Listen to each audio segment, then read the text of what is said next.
40번 인간관계의 타인의 느낌과 감정을 동작과 공간에서 표현하는 건 어느 법은 뭐냐. 자, 1번의 연합이라는 것은 우리 2차 대전 때 연합군이 승리했잖아요. 그 독일에서. 그래서 연합이라는 것은 A와 B와 서로 동맹관계 만져가지고 C를 적대관계 만드는 것. 자, 운유는 운유법 그러잖아요. 비유법을 말하는 건데, 이것은 뭐냐면 그 가족치료 모든 기법, 뭐 탈삼각형 기법이랄지 균형 깨기 뭐 그런 것 전체를 포함해서 이야기하는 것이고요.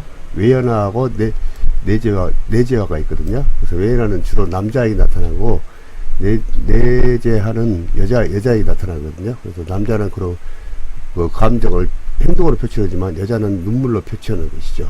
그다음에 가족조각 사티의 그 기법으로서 가족조각과 가족 그림, 그다음에 인형 인터뷰가 있거든요. 근데 그것을 말하는 것인데, 그것은 어떤 인형을 가지고 가족의 관계를 말하는 건데, 어떤 일정한 공간에서. 그래서 그다음에 온가족 도표라는 것은 우리 가게도 있죠. 가게 들어가다가 그 간략하게 썼던 것을 갖다가 그 사건 연대 순으로 할지 감정이랄지 그때 당시 상황을 상세히 설명한 것입니다. 그래서 40번의 정답은 가족조각 4번이 되겠습니다. 자, 경험적 가족치료의 대가는 누구냐면 사티어, 히테거, 네피어. 근데 그 대표적 할텐데 경험을 통해서 개인의 성장을 돕는 형태의 치료 기법이다. 성장 기법이죠. 그래서 가족 불화는 언제 일어났냐? 가족이 낮은 자신감이 시작되며 자신감이 확장될 때 결핍적 욕구를 채워줄 거라는 비현실적 기대를 가지고 배우자를 만나지만 결혼을 통해서 환상이 깨지면서 불화가 생긴다고 한다. 이때 부부간의 불화죠. 너를 만나면 하늘의 별을 딸 것 같이 이야기해주고, 그 다음에 절대 설거지통에 물 안 묻히게 한다 해놓고 나중에 고무적으로 사준다는 거, 그런 것이 다 기대감이 무너지는 것이죠. 그리고 나름대로 차이를 직접적으로 직면하지 않고 상대방이 자신이 원하는 방식을 조정하기 위해서 의사소통을 점점 모호해지고 간접적으로 변해감에 따라 가족 불화가 상태된다고 한다. 자, 사티의 의사소통은 5가지가 있는데요. 회의형이 있고, 회의형은 우리나라 전통적인 우리 어머니상이죠. 모든 건 내 책임이다, 내 탓이요, 그런 거이고, 비난형은 뭐든지 말만 했다면 비난하는 거. 그 다음에 산만형은 뭐 두서없이 뭐 술 먹고 헬롱하려고 하는 것처럼 그리고 모든 것을 주도적으로 하고 그런 사람이죠. 초이상형은 뭐든지 따지는 사람. 그리고 5째 일치형은 함정인 사람이죠. 그래서 사티에는 말하기를 5째가 일치형이 가장 건강한 의사소통의 유형이라고 그러죠. 자, 가족조각이 나왔네요. 가족조각. 이거 배치와 재배치거든요. 예를 들어서 엄마, 아빠, 나 세 사람 인형이 있다면 아빠를 어디다 배치할 건지. 자, 왼쪽 구석대에 놔뒀다. 그러면 다시 오른쪽으로 바꾸는 거. 재배치, 배치. 왔다 갔다 하는 것이죠. 자, 사회복지는 가족 성원에게 있는 형태로 배치하도록. 이게 그 그림, 인형을 3개 놓고 너희 마음대로 옮겨라. 그러면 자기 마음대로 스스로 할 수 있는 것이죠. 그래서 요감에 따라서 가족에 대한 어떻게 인식하고 있는지, 어떻게 경험하게 되는 기법이다. 그래서 만약에 아버지를 갖다가 가장 창밖에 내놓고 밖을 내다보고 있는 것은 아버지는 항상 밖에 바쁜 사람이고 그런 것을 표현한 것이고, 그 다음에 나하고 엄마가 같이 있다면은 엄마가 나하고 친밀관계가 있다. 그런 것을 간접적으로 표현하고 이야기하게끔 만드는 것이죠. 이 같은 기법은 행동으로 표현한 것으로 언어적 설명보다도 더 정확하게 반영될 수 있다. 말로 하는 것보다 행동으로 보는 것이 정확히 더 정확하죠. 특히 말이 서투른 가족이나 문제를 안고 클라이언트에게 가족의 형태를 재배치시킴으로써 미처 깨닫지 못한 부분을 이해할 수 있는 계획 기법이다. 자, 가족 그림. 사회복지는 이게 아마 그림 치료하고 미술 치료하고 비슷한 거거든요. 사회복지는 가족 성원에게 가족에 대한 인식을 있는 그대로 그리라고 그랬어요.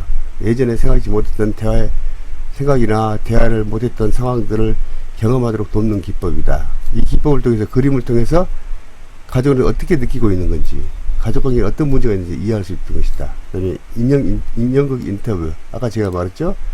인형이라는 것은 엄마 아빠도 할 수 있지만 동물 인형도 할 수 있죠. 그래서 이야기를 구성해 보도록 하는 것이다. 그래서 가족 내 갈등과 동맹관계를 파악하는 기법이다. 아버지하고 동떨어져 있으면 아버지하고는 거리감이 있는 것이고, 엄마하고 나하고 가까이 있으면 동맹관계가 있는 것이다. 그렇게 판단하면 되겠습니다.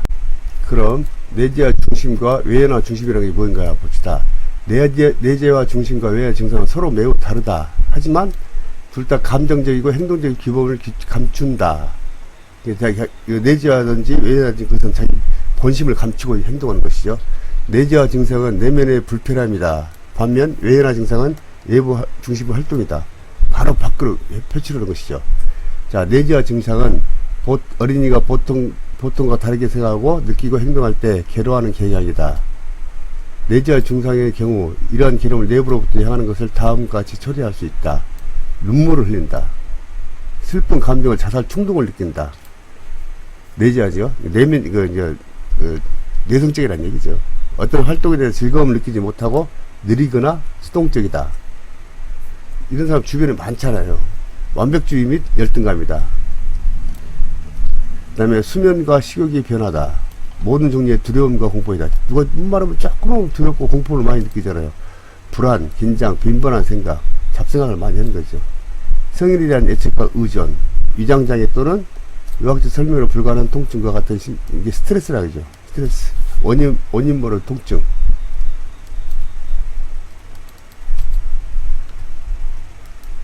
자, 외연적 증상은 뭐냐? 외연화 증상의 경우, 외연화 증상 반대로 괴로움은 외부 중심적으로 다음과 같이 표현하자. 괴로움은 밖으로 표출하는 것이죠. 주로 남자들에게 많죠? 통제 불가능한 감정, 조절하기 힘든 충동, 그다음에 과민성, 공격적인 행동, 규칙을 지키지 못함, 행동 문제에 대한 대인관계 어려움을 겪음. 위에서 보듯이 외연화 증상을 더 알아보기, 외연화 증상은 더 내재보다도 더 쉽다. 이런 문제는 뚜렷한다.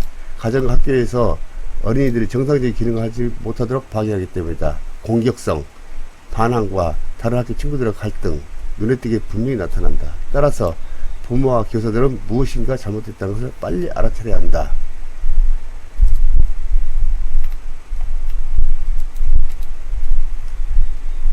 내재화 증상은 눈에 보이지 않습니다. 그리고 이것이 자주 있다는 것이죠.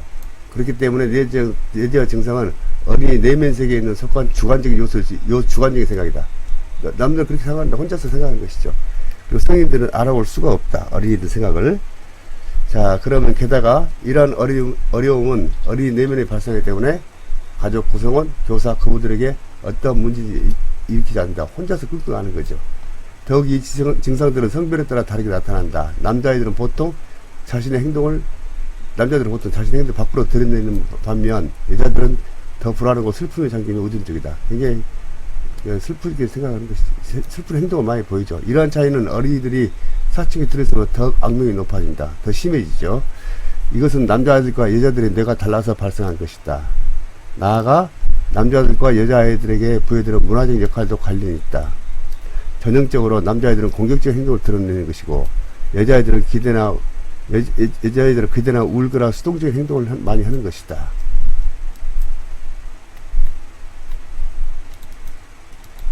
자, 그러면 도표를 한번 볼까요?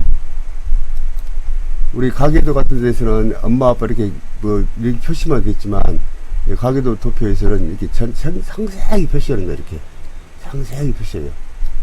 그날 당시에 있었던 경험이랄지 느낌이랄지 아니면 사건 사고를 연대순으로 쭉 이 도표에 작성한 것이야. 온도표. 이것보다 온도표 가족이라고 하죠. 온도표, 온가족 도표라고 하죠. 온가족 도표. 가계도 하고 비슷한데 내용은 상세히 기록하는 것이죠.